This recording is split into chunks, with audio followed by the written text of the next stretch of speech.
You ask Tiger to solve. This deals with linear equations with one unknown. The final result is x equals -33/2. Let's solve it step by step. Isolate the x. Multiply both sides by inverse fraction 11/-8.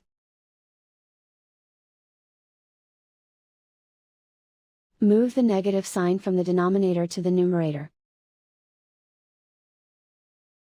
Group like terms.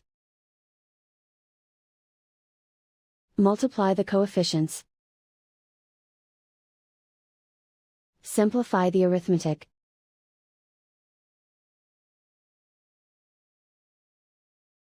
Move the negative sign from the denominator to the numerator. Multiply the fractions. Simplify the arithmetic. And so the final result is x equals -33/2.